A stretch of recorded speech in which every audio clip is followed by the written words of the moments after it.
By the time I smelled the smoke, my future was already curling into the kitchen air.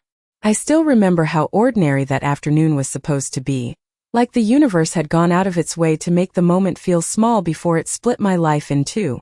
I had just gotten off the bus with my backpack hanging off one shoulder, my sneakers wet from the slushy edge of the curb, my fingers still cold from the February wind that cut through our street in northern Ohio every winter.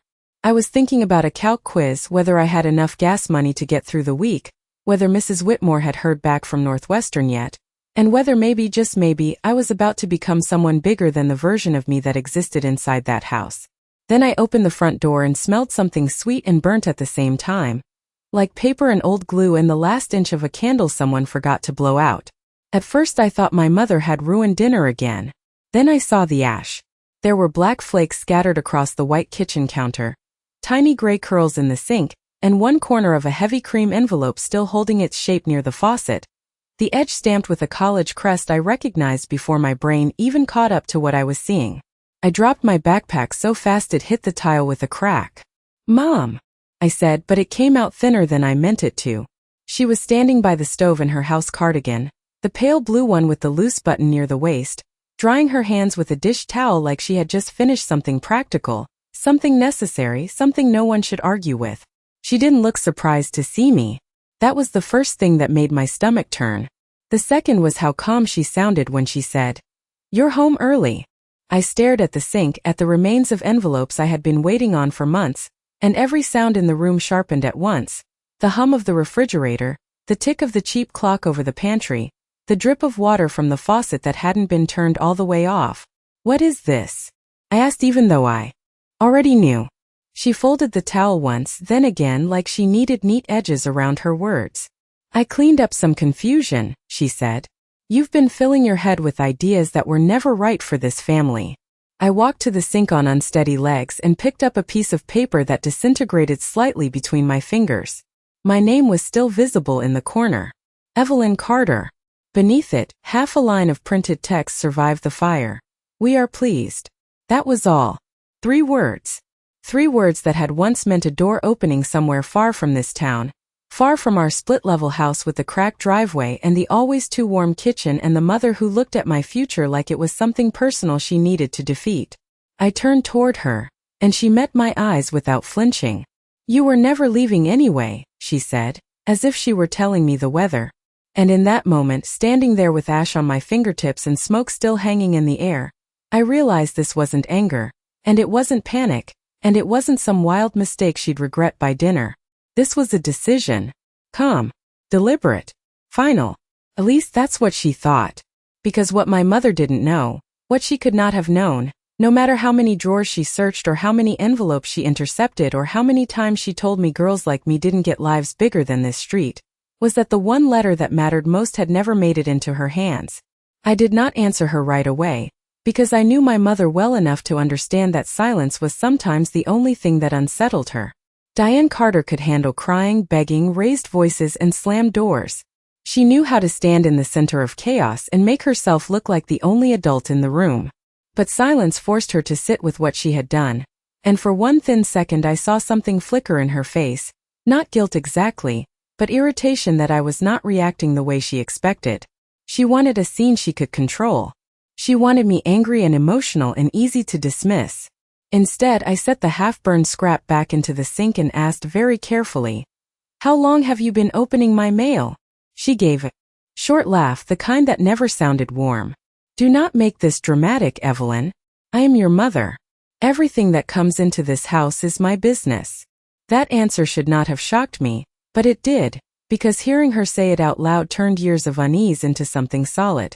Something with a shape. Suddenly all the little things I had talked myself out of noticing started lining up like a row of headlights on a dark road. The envelope from Michigan that never arrived. The reminder postcard from a scholarship interview that Mrs. Whitmore swore had been mailed 2 weeks earlier. The day my mother casually mentioned a college essay prompt I had never shown her. The strange way she always seemed to know when to start a fight right before an important deadline. For months I had been living inside a pattern without naming it, because naming it would have meant admitting that the person who packed my lunches when I was little, who reminded me to bring a sweater, who sat in the front row at choir concerts and smiled too brightly, was also the person quietly pressing both hands against every door I tried to open. You had no right, I said, and my voice sounded steadier now. No right to decide for me. She reached for the dish towel again, wiping already dry hands, a habit she had whenever she wanted to seem calm and practical. Somebody had to, she said. You are 17 years old. You do not understand the real world. You think a few acceptance letters mean you can just run off to Chicago or Boston, or wherever else, and leave the rest of us to figure things out. There it was. Not concern. Not fear. The word us. The word that always meant her. Because in my mother's version of family, my future had always been a shared utility, like the electric bill or the second car. Something to be allocated. Something that belonged first to the house and only second to me. I looked around that kitchen at the coupon binder on the counter, the stack of unpaid envelopes by the microwave, the calendar crowded with shifts and church events and doctor appointments written in my mother's neat block letters, and I saw my place in it the way she had always seen it. I was the dependable one. The one who stayed home on Friday nights to watch my little cousin when Aunt Teresa picked up extra shifts. The one who picked up milk after school and folded towels straight out of the dryer. The one who understood from a very young age that wanting too much made my mother tense in a way that could ruin the whole house for days. Mark Hollis, my stepfather, used to call me Diane's built-in backup plan whenever he thought he was being funny. He would say it from his recliner with a game on television and a bowl of peanuts in his lap, grinning like it was a harmless joke. College girl is going to save us all one day, he would say. But what he meant was that I would get a decent local job, help with groceries, maybe commute to the community college if it did not interfere with what the family needed. I was never supposed to become the kind of person who left. I was supposed to become useful in a radius my mother could still reach. Mrs. Whitmore told me I had a shot at every school on my list, I said. My mother's mouth tightened at the mention of my guidance counselor. That woman does not live in this house, she said. That woman does not know what it costs to survive in this town. She fills girls like you with fantasies, and then when life knocks you flat, she is not the one left cleaning up the mess. Girls like you. My mother loved phrases that sounded broad and sensible, because they helped her hide the fact that everything she said was personal. Girls like you meant girls who thought they could outgrow their mothers. Girls like you meant girls who read books at the dinner table and circled out-of-state campuses in library brochures, and believed that talent might actually count for something. Girls like you meant girls who looked at the horizon and saw an exit instead of a wall. I wanted to tell her that leaving was not the same thing as abandoning her, but even then I knew she would hear only what served her. My mother did not fear me leaving because she loved me too much. She feared me leaving because distance would break the story she had written for my life. And once that story broke, she would have to face a version of herself she could not dress up as sacrifice. She crossed her arms and leaned against the counter, settling into the posture she used when she believed the conversation was over. You will thank me one day, she said. You are upset now because you are young, but one day you will realize I saved you from making a selfish mistake. I looked at the ashes again, at the soft gray remains of names and logos and possibilities, and for the first time in my life I understood something I should have understood years earlier. My mother did not want what was best for me. She wanted what was safest for her. And those were not the same thing at all. That night I did not sleep much. And it was not because of the smell of smoke that still seemed trapped in my hair and my clothes and somehow even in the hallway outside my bedroom. It was because once I let myself consider that my mother had been interfering with my mail on purpose, I could not stop seeing the evidence everywhere. Memory is a strange thing when truth finally gives it a shape. Little moments you dismissed as bad luck or stress or coincidence suddenly come back with sharp edges. I lay in bed staring at the water stain on the ceiling above me, and one by one the last 6 months started rearranging themselves into a pattern I could no longer pretend not to see. Back in September, the University of Michigan portal had shown a notice saying additional materials had been mailed, and I had waited every day for a week checking the front porch before school, only for nothing to come. In October, Mrs. Whitmore asked whether I had decided to schedule the alumni interview for Northwestern yet, and I stood there in her office blinking at her because I had never received the message she said had been sent to my home address. In November, one of the scholarship committees emailed to remind me that they had not received my signed forms I had never even laid eyes on. Each time something happened, I found a way to blame myself first. Maybe I had missed a message. Maybe the mail was slow. Maybe I had written down a date wrong. That was what growing up in my mother's house trained you to do. You learned to question your own version of events before you ever questioned hers. By morning I had a headache behind my eyes and a feeling in my chest that was not panic exactly, but something colder and steadier. It felt like waking up in a room you thought you knew and realizing one wall had been moving the whole time. I got ready for school quietly, listening for footsteps in the hallway, half expecting another confrontation. But Diane moved through the kitchen as if the day before had been nothing more than a household task she had checked off a list. She poured coffee into her travel mug, reminded me to put the frozen chicken in the sink after school, and asked whether I would be home by 5 because Mark wanted an early dinner before his bowling league. There was something almost insulting about how normal she was trying to make it, as if my future had not gone up in ash in her sink less than 24 hours earlier. As if I was supposed to slide right back into place and help set the table. At school I made it through first period chemistry, second period government, and half of calculus before I finally asked to go to the restroom and instead locked myself in an empty stall near the guidance office just to breathe. I kept hearing her voice. Everything that comes into this house is my business. It was not just controlling. It was a confession. When lunch period started, I did not go to the cafeteria. I went straight to the counseling wing and stood outside Mrs. Whitmore's office with my backpack still on, suddenly terrified of what I might find out if I opened my mouth. She looked up the second I stepped in, and I think she knew something was wrong before I even sat down. "Evelyn," she said gently, pushing aside a stack of transcripts.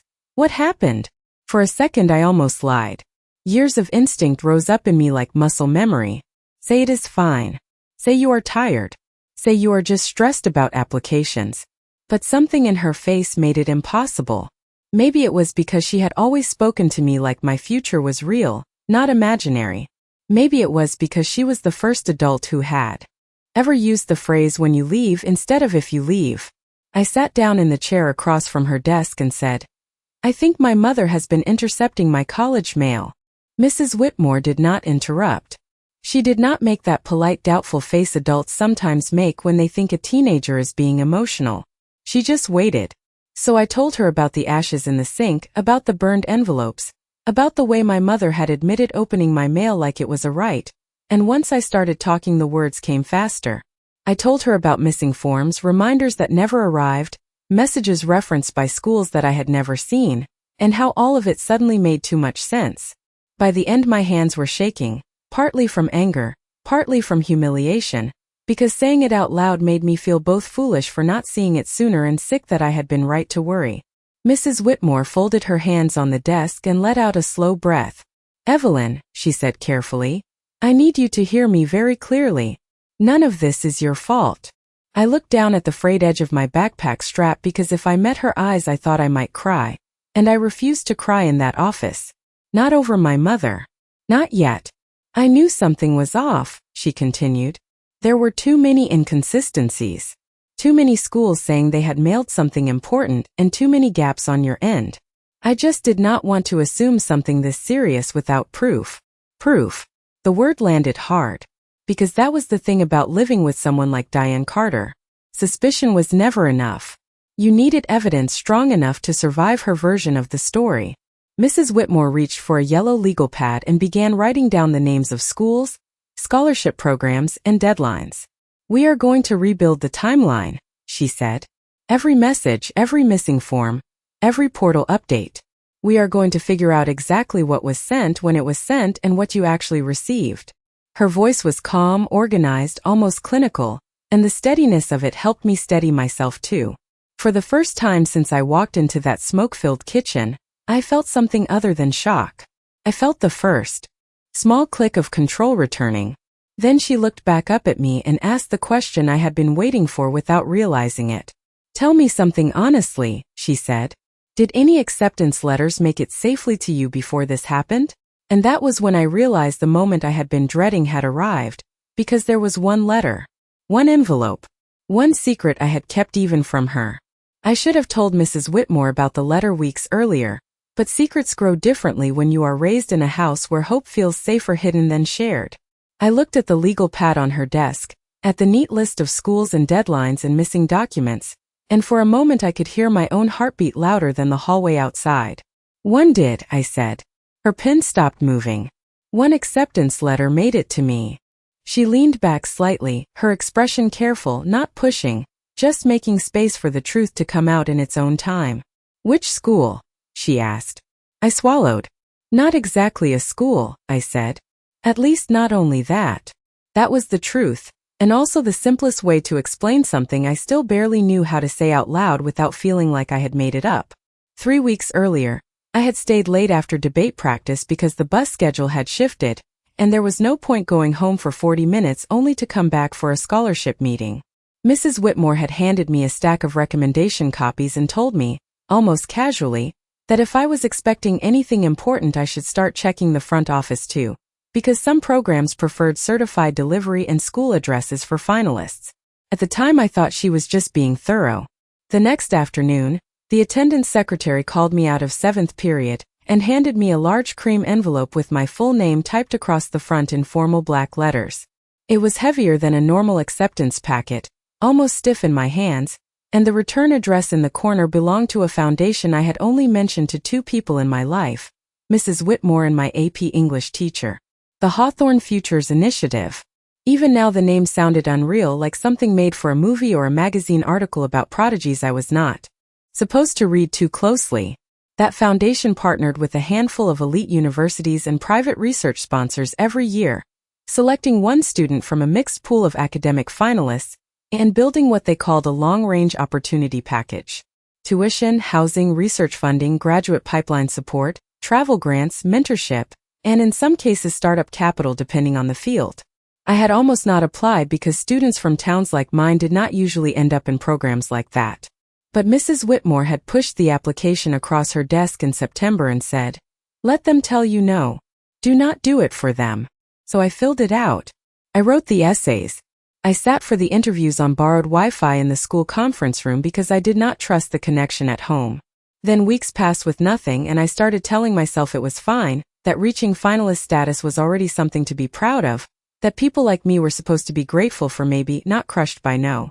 When the envelope showed up at school, I carried it into the girls' restroom and locked myself in the largest stall because I did not trust my hands not to shake. Inside was a letter with the foundation seal, another letter from St. Catherine University in Illinois, and a packet so thick it felt like a small book. The first line said I had been selected as the Hawthorne Scholar for that cycle. The second page explained what that meant.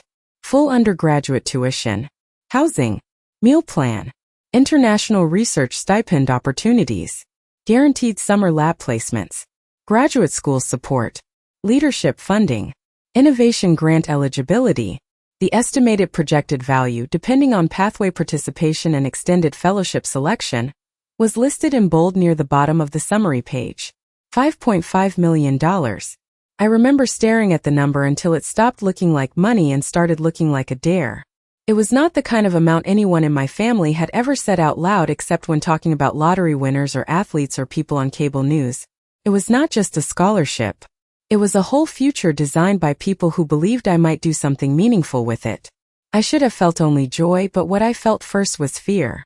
Not because I did not want it. Because I did. More than anything. But the second I saw that number, I thought of my mother. I thought of the way her face tightened when teachers praised me too much, the way she called ambition expensive as if it were a character flaw, the way she asked to see every piece of mail that came into the house whenever application season got serious. So instead of taking the packet home, I slid everything back into the envelope and carried it around in my backpack for 2 days. I told no one, not even Mrs. Whitmore. I read the pages at night under my desk lamp after my mother went to bed, checking the details over and over like they might disappear by morning. Then the following Saturday, while my mother was at the grocery store and Mark was out helping a friend fix a snowblower, I opened the cedar chest at the foot of my bed and pulled out the old photo album that had belonged to my grandmother. No one touched that album. My mother thought it made me sentimental, which in her mind meant harmless. I tucked the envelope between 2 thick pages of plastic-covered family pictures from the 1980s and slid the album back under a stack of winter blankets in the hall closet, behind a box of Christmas ornaments nobody would open until December. I told myself I was only hiding it for a day or two, just until I figured out how to tell the right people in the right order. Then the burned letters happened, and suddenly what had felt paranoid became proof of instinct. Mrs. Whitmore listened to all of this without interrupting, her eyes sharpening not with disbelief but with focus. "Do you still have it?" she asked. I nodded once. "Yes." "Safe?" she asked. "Yes," I said again, and for the first time since the ashes in the sink, that word felt solid. She sat very still for a second, and then a slow expression crossed her face, something between relief and alarm. "Evelyn," she said quietly, "that letter does not just change your options, it changes the entire balance of power." And sitting there in that office, with the legal pad between us and the weight of that hidden envelope suddenly filling the room, I realized she was right. My mother thought she had burned the future down to what she could manage. She did not know the real future was still waiting for me, sealed and untouched, less than 10 miles away from the kitchen where she believed she had already won.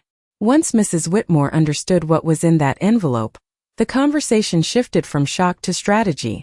She closed the office door, turned the little sign on the glass from available to in meeting, and pulled her chair closer to her desk as if we were no longer talking about college applications but about something fragile enough to break if handled carelessly. "You cannot mention this at home," she said. "Not yet. Not until we know exactly what has been intercepted, what deadlines are still open, and what protections are in place." I nodded because that had already become obvious. The worst part was not that my mother had burned letters.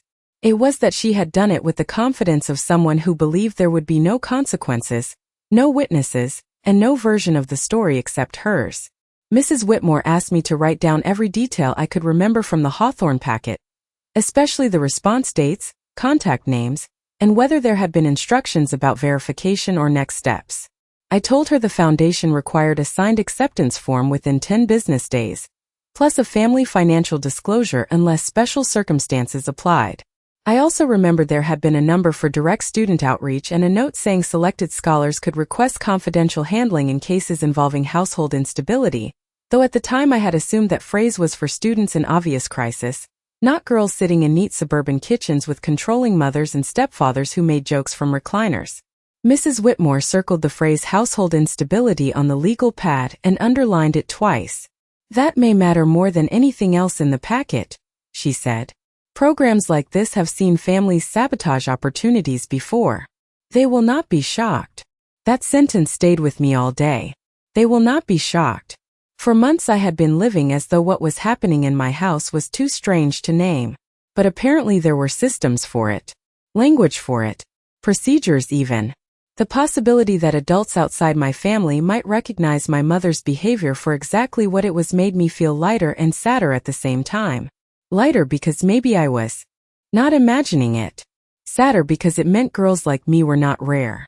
Before I left her office, Mrs. Whitmore helped me draft a list of immediate steps. First, I would retrieve the envelope that afternoon and bring it to school the next morning without opening it at home.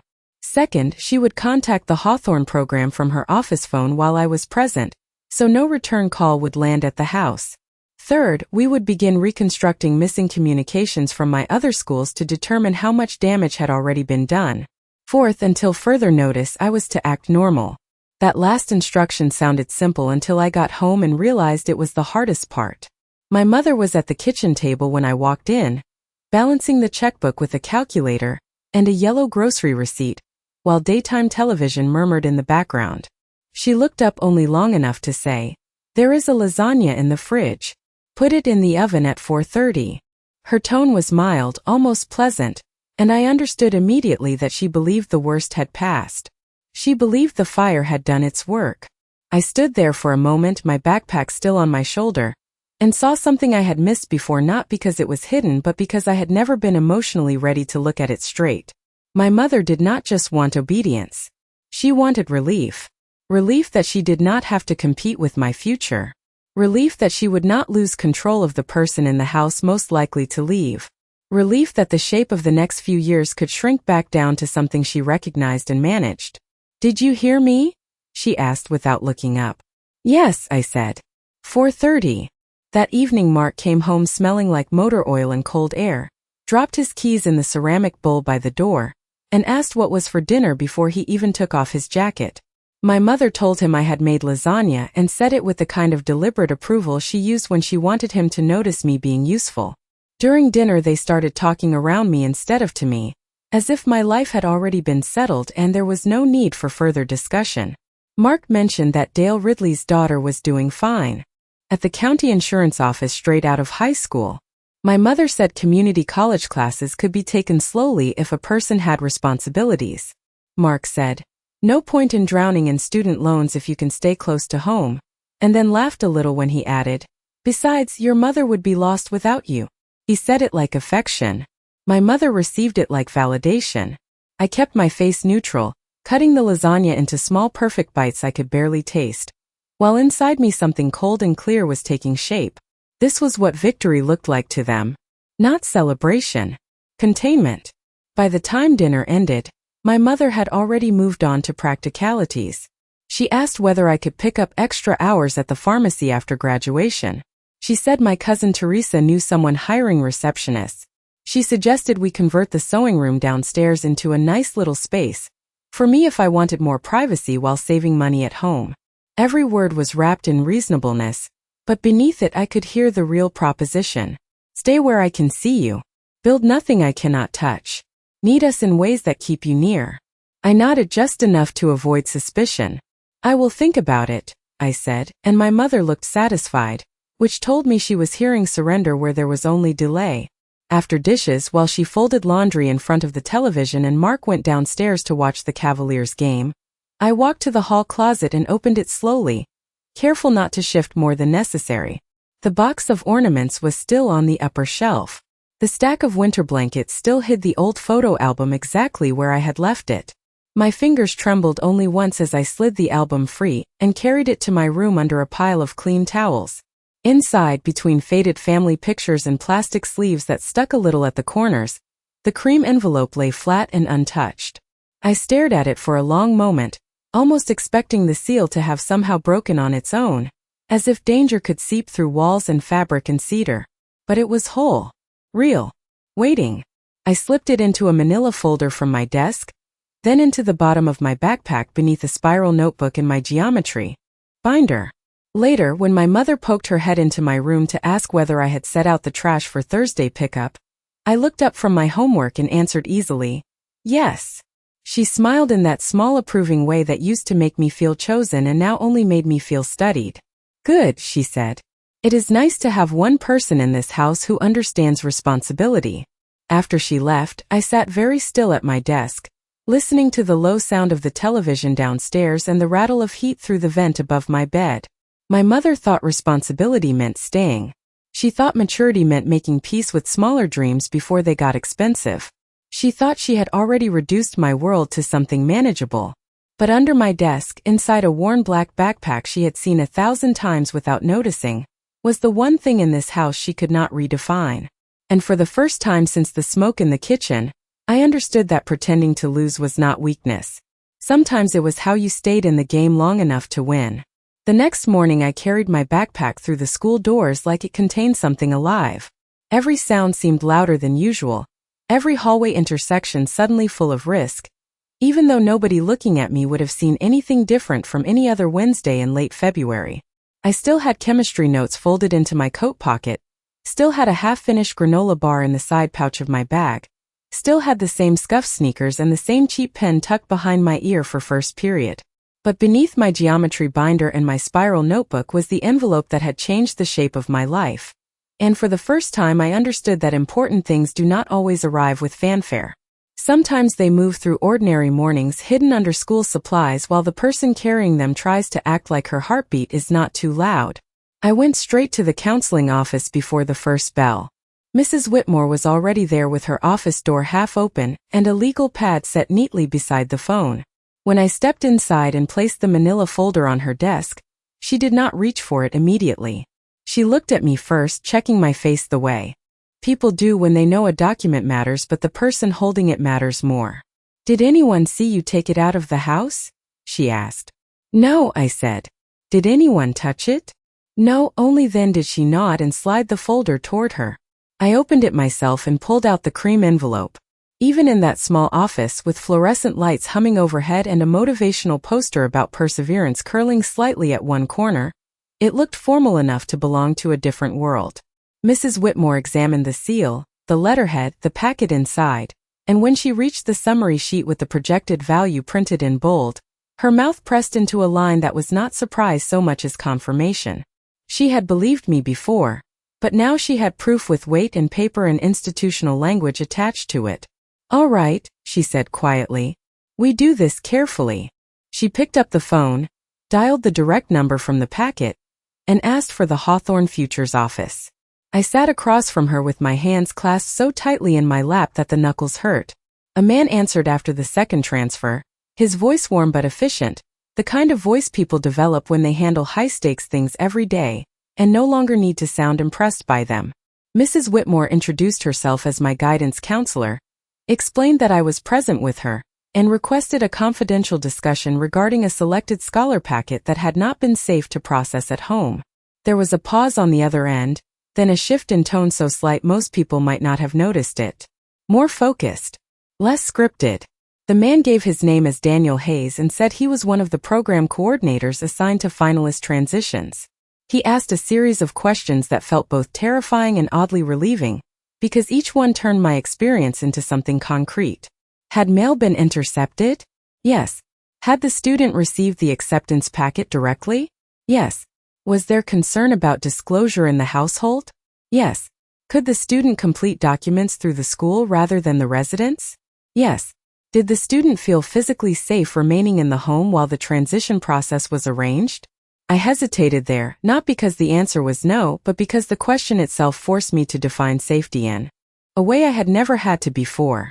I was not afraid of dramatic danger. I was afraid of erosion, manipulation, pressure. My mother's talent for turning other people's choices into their guilt. "I can stay there for now," I said carefully, "but I do not want anything sent to the house." Daniel Hayes did not sound doubtful. He sounded practiced. "Understood," he said. "We can move all communication to counselor mediation and secure student channels effective immediately." Effective immediately. I had heard those words before in school assemblies and formal notices, but never in a sentence that gave me something back. He asked me to verify my date of birth, application number, and preferred contact email, then told us the acceptance deadline could be adjusted under confidential review because of documented interference. Mrs. Whitmore wrote everything down as he spoke. He also explained that the family financial disclosure could be waived or replaced with an independent review if parental cooperation was not reasonably available. That stopped me cold. I had not even let myself imagine a version of this where my mother did not have to sign, approve, explain, or participate. In my mind, every path still ran through her house whether I wanted it to or not. But Daniel Hayes talked like there were other routes because of course there were. Institutions bigger than my hometown had seen controlling families before. They had systems, policies, ways around locked doors that did not involve asking permission from the person holding the key. After the call ended, Mrs. Whitmore made copies of the acceptance letter, the summary sheet, and the contact page, then locked the originals in the metal cabinet in her office with a little silver key she wore on a ring with her classroom keys. She handed me a duplicate set in a plain folder and said, "Do not take these home." I nodded. "I will keep them here?" She smiled a little. "You will keep them with me, and we will make that official." By mid-morning she had looped in the principal only to the extent necessary to authorize the school as a secure communication site. By lunch she had helped me set up a new email account my mother did not know existed, using a password built from details nobody in my family would ever guess because they had never paid attention to the parts of me that were not useful to them. By 7th period she had already begun contacting other admissions offices to document missing notices and ask for electronic copies of anything sent by mail. The strange part was not how fast she moved. It was how calm the process felt once someone competent believed me. All that time at home I had thought survival meant enduring things quietly because naming them would only make them worse. But at school, with forms and signatures and adults who understood the difference between privacy and secrecy, truth started behaving differently. Truth became leverage. That afternoon when I got home, my mother was in a good mood. She had bought discounted pork chops, found a coupon for laundry detergent, and was humming under her breath as she put groceries away. "You seem quiet," she said as I walked into the kitchen. "Long day." I shrugged and set my backpack down by the pantry. "Just school." She smiled without looking at me. "Well, that is almost over.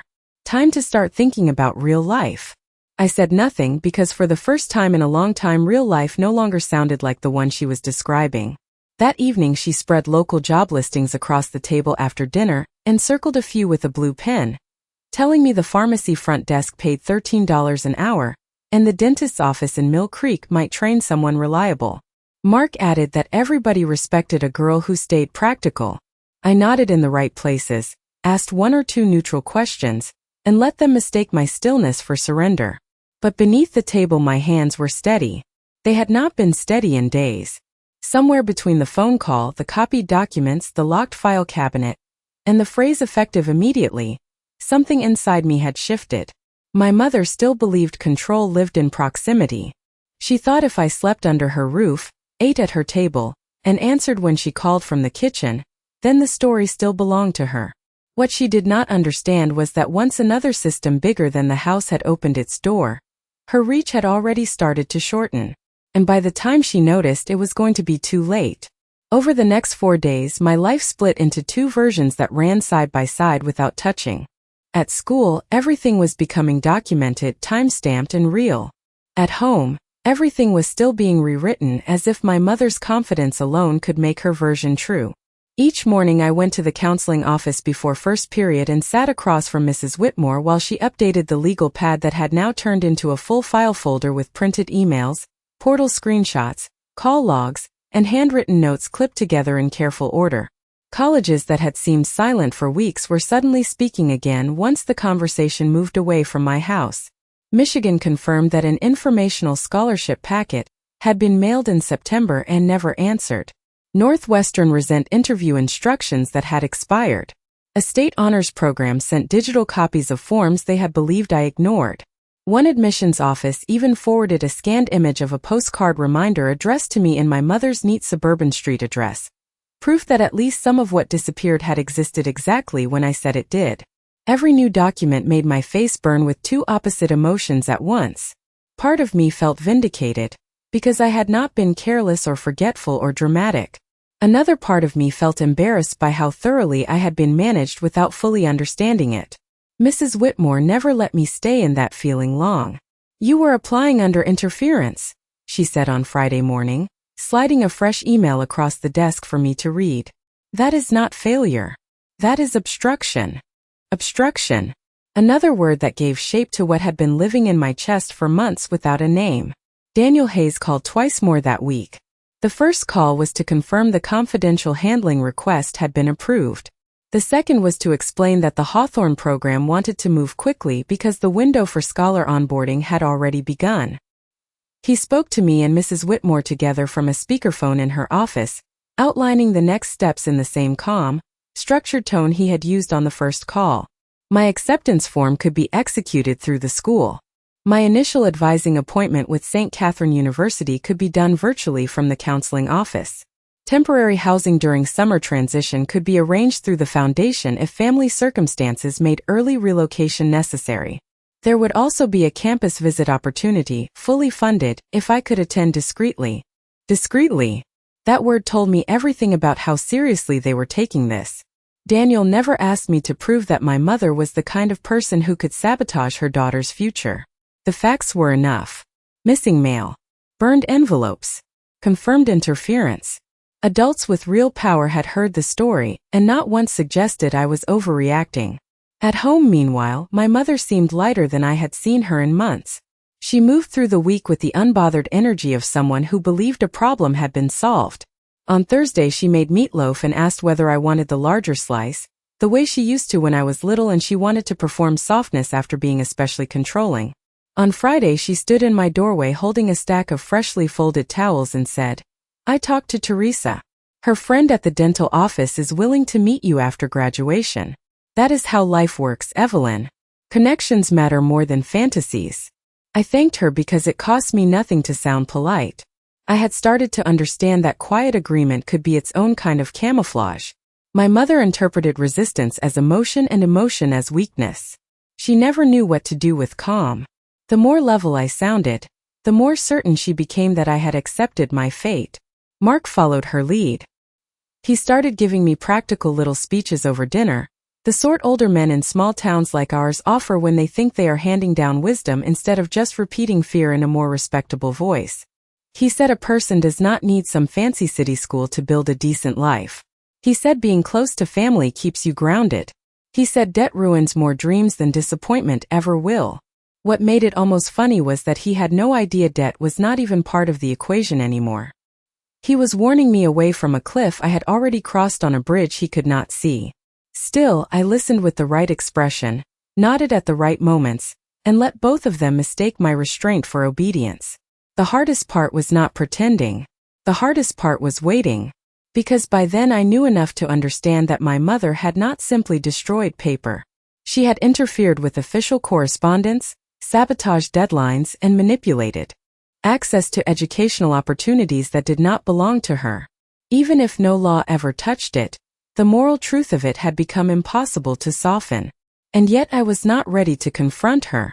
Mrs. Whitmore agreed. "Do not show your evidence too early," she told me after school one afternoon while snow ticked softly against her office window. "People like your mother survive by controlling the order in which truth appears. If you reveal one piece before the structure is ready, she will build a story around it." That sentence stayed with me all weekend. People like your mother survive by controlling the order in which truth appears. It explained so much that I almost hated how accurate it was. Diane Carter always spoke first, framed events fast, and filled silence before anyone else could use it. If I forgot a permission slip as a child, she would tell the teacher I was scattered before I had time to say the paper had never been left on the counter where I put it.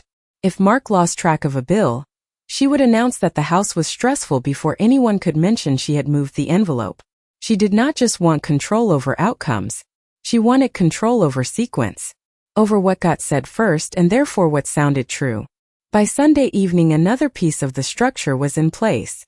Mrs. Whitmore received confirmation that a Hawthorne representative would be in our region the following week for a separate school visit, and was willing to stop by Mill Creek for an in-person document review if needed. Daniel Hayes framed it as a convenience. I understood it as something more important. Another witness. Another adult who could stand in the light of this situation and make it harder for my mother to shrink the story down to a misunderstanding. That night at dinner, my mother mentioned that Aunt Teresa might come by next Saturday, and that maybe we should invite a few relatives over since everyone is asking what your plans are now. The sentence was so casual I nearly missed the strategy buried inside it. She wanted an audience. She wanted to finalize the narrative socially before I could challenge it. She wanted to smile in front of family and talk about my practical choices until practicality itself sounded like my decision. I lifted my glass of iced tea and said, "That sounds fine." My mother smiled across the table like she had finally gotten what she wanted, and maybe in that moment she believed she had. But what she did not know was that by the time our relatives sat down in her dining room the next weekend, the story she had been telling for months was already beginning to collapse under the weight of paper, records, witnesses, and one future she had not managed to burn. By Saturday afternoon my mother had turned the house into a stage. She always did that when she wanted to make a version of reality feel official. The good casserole dish came out from the cabinet above the refrigerator. The dining table was extended with the extra leaf Mark only bothered to install on holidays. A beige linen runner I had not seen since Thanksgiving was pressed flat down the center, and the nicer plates with the thin blue ring around the edge were set out as if we were celebrating something earned rather than something arranged. Aunt Teresa arrived first with a lemon pie and her usual breathless energy, followed by Uncle Ron in his work jacket, then my cousin Becca, then two church friends of my mother's who lived 3 streets over, and somehow always materialized when there was a story to be told in the safest possible audience. Mark carried folding chairs up from the basement, joking about needing more room for all the people invested in our graduate. My mother smiled at that phrase as if it belonged to her more than to me. I kept moving through the kitchen with the calm efficiency she had trained into me for years, setting out iced tea, refilling the dinner rolls, making space on the counter for serving bowls, all while feeling the outline of the copied acceptance packet inside the plain folder in my room upstairs. Earlier that morning, before anyone arrived, Mrs. Whitmore had called to confirm that Daniel Hayes would stop by just after 4:30 on the pretense of dropping off regional scholarship materials for the school. We had not told my mother. We had not told anyone. The plan was simple, but only because the truth was already doing most of the work. Let my mother speak first. Let her build her version. Then let reality enter the room with paper in hand. By the time everyone sat down to eat, the conversation had settled exactly where my mother wanted it. She asked about Becca's cosmetology program, complimented Aunt Teresa on her pie crust, made a point of thanking Mark for fixing the wobbly dining chair, and then in the same smooth tone she used when sliding a knife through frosting, she turned the focus to me. "Evelyn has had such a growing-up season," she said, smiling down the table. "I think she finally understands that real life is about good choices, not just big dreams." There were approving nods around the room because that sentence sounded wise if you did not know what it cost. Aunt Teresa tilted her head. "So what is the plan, honey?" she asked me. Before I could answer, my mother stepped in, light and easy. "We are looking at local opportunities. There is a dental office interested, and maybe a few classes at the community college down the line. Nothing rash. Nothing that puts her in debt before she understands the value of $1. Uncle Ron grunted approvingly. Mark added, "A smart girl stays practical." My mother's church friend, Linda, gave me the kind of smile women give when they think they are blessing your humility. "There is nothing wrong with staying close to family," she said. "These days too many kids think independence means running away from people who love them." That was the moment I understood just how far my mother had already spread the story. Not the details, because she would never risk facts. Just the emotional framing. She had made herself the voice of reason and me the child who almost made a foolish mistake. It was almost impressive in a cold, clinical sort of way. She had built the whole narrative out of tone and timing, and everyone around the table had accepted it because it arrived wrapped in roast chicken and good china and a mother's concerned smile.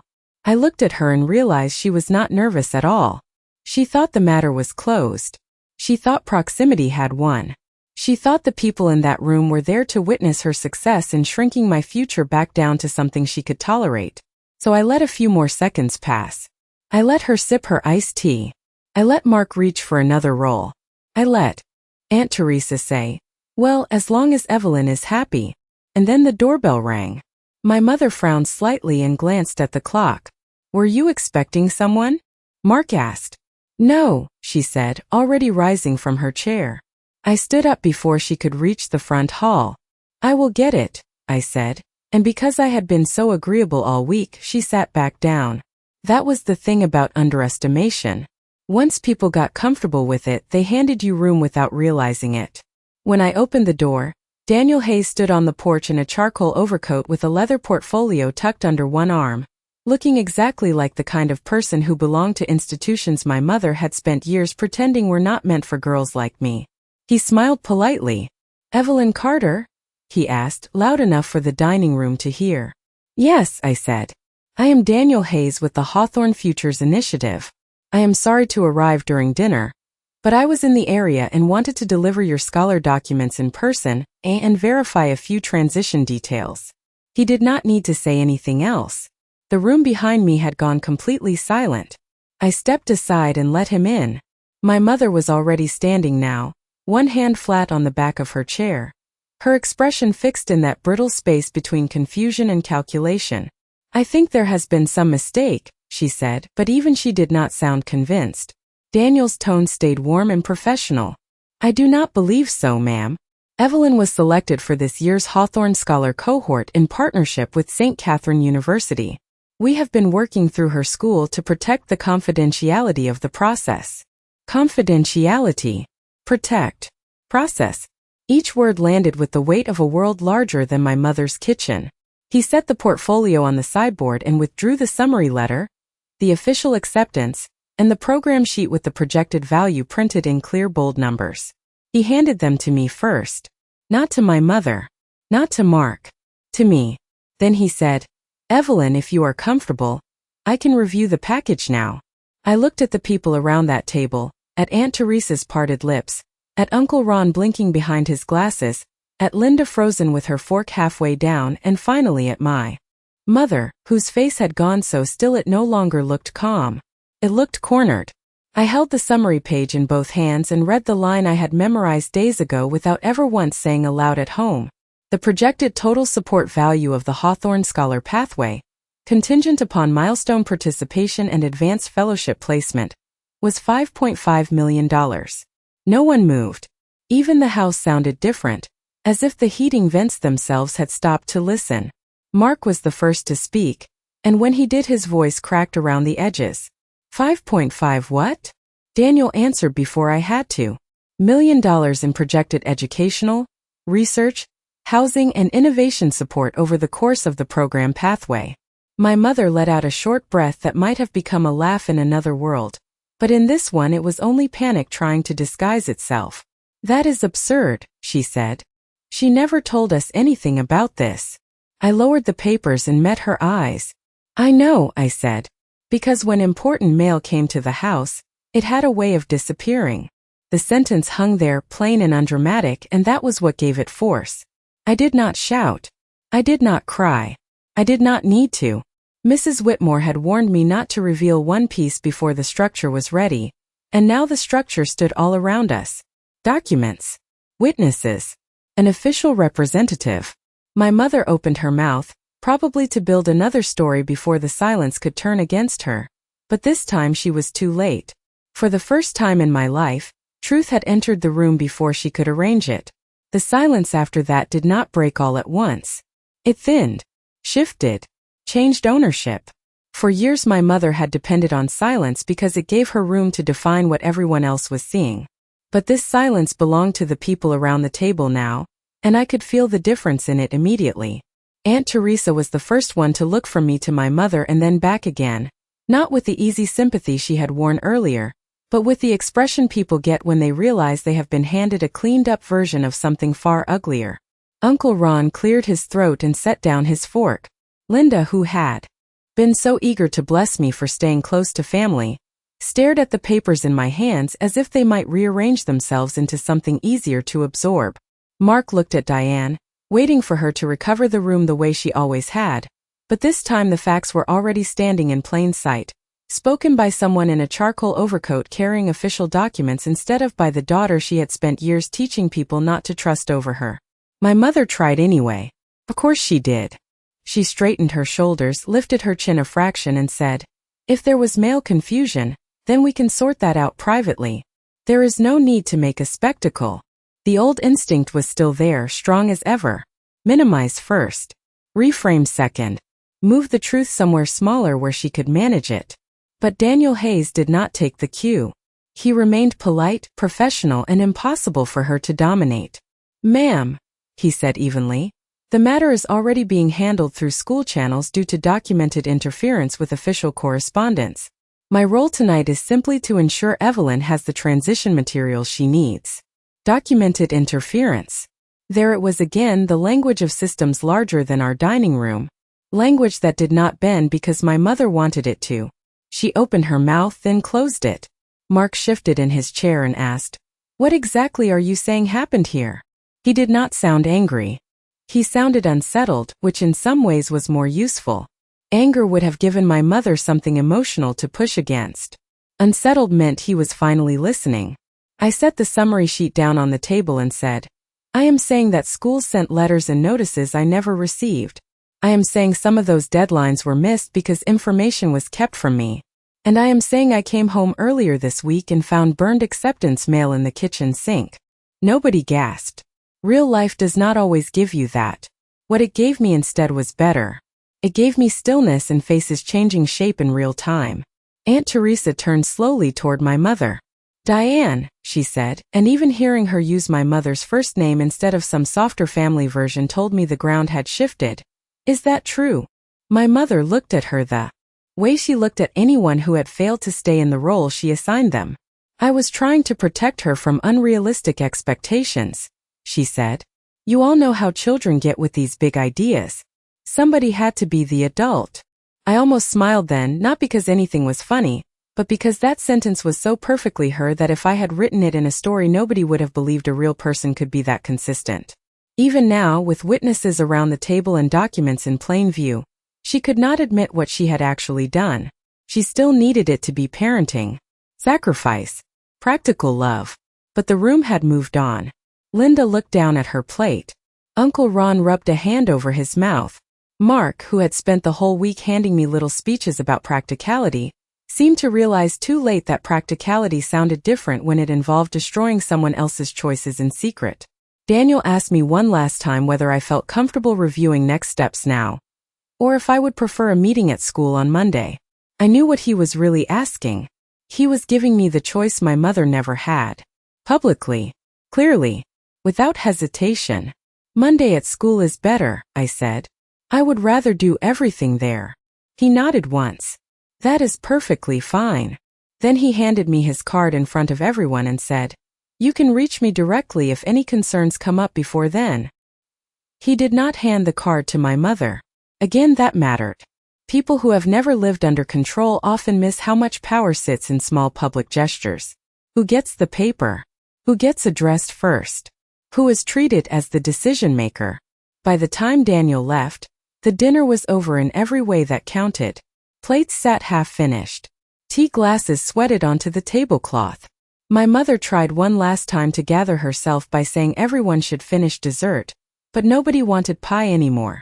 One by one they found reasons to leave. Aunt Teresa hugged me harder than usual in the front hall and whispered, "Call me if you need anything," in a tone that meant she finally understood there had been things to need all along. Uncle Ron patted my shoulder awkwardly and avoided my mother's eyes. Linda muttered something about prayers and hurried out with her casserole carrier. Mark stayed in the kitchen after the door closed, staring at the table like he was trying to solve a problem too late to matter. My mother and I were left standing in the same house that had once felt too small for the future I wanted. Except now the space between us looked different. Not bigger, just honest. She crossed her arms and said, "You embarrassed me, even then, even after everything. Not I was wrong. Not I should not have opened your mail. Not I am sorry. Just you embarrassed me." I looked at her and felt something surprising settle over me. Not triumph exactly, and not forgiveness, but a clean kind of certainty. "No," I said. "You did that yourself." She flinched, and it was such a small reaction most people would have missed it, but I saw it because I had been studying her all my life. For years I had thought winning would feel loud. I thought it would come with rage or tears or some grand speech that made everybody in the room finally see what I had survived. But standing there in the quiet after the dinner ended, I understood that the real victory was smaller and stronger than that. I no longer needed her to agree with reality for it to be real. On Monday I signed the acceptance paperwork at school with Mrs. Whitmore beside me and Daniel Hayes on video from the foundation office. The independent review cleared the family disclosure issue within the week. By April, my summer transition housing was confirmed. By May, St. Catherine had sent my class registration details to my secure account. Graduation came and went in a blur of white robes, folding chairs and camera flashes on the football field. And when people asked what my plans were, I answered simply and watched their faces change all on their own. I did not have to persuade anyone anymore. The truth was doing that work for me. In June, 2 suitcases sat by the front door of the same house where my future had once been reduced to ash. Mrs. Whitmore drove me to the airport because I wanted the first ride toward my new life to belong to someone who had helped me build it, instead of someone who had tried to keep me from it. My mother stood on the porch when we pulled away. She did not wave. Mark did once uncertainly, like a man trying to decide whether decency still counted after silence. I looked back only long enough to see the house shrink in the side mirror. It seemed smaller than ever, not because it had changed but because I had. People talk about being raised by someone as if that automatically means being shaped by love. But some people do not raise you toward your life. They raise you toward their comfort. They teach you to confuse obedience with gratitude and smallness with safety. And sometimes the bravest thing a person can do is accept that the people who made a home for you were never meant to choose your future. They only had access to the parts of it you placed in their hands. My mother burned the letters she could reach. She did not burn my mind. She did not burn my work. She did not burn the people who believed in me when belief became evidence. And she did not burn the life I was already building piece by piece, in places beyond her control. By the time the plane lifted through the clouds and the town below turned into a scatter of roads and rooftops I could no longer name, I reached into my bag and touched the edge of the acceptance packet one more time. Not because I needed proof anymore.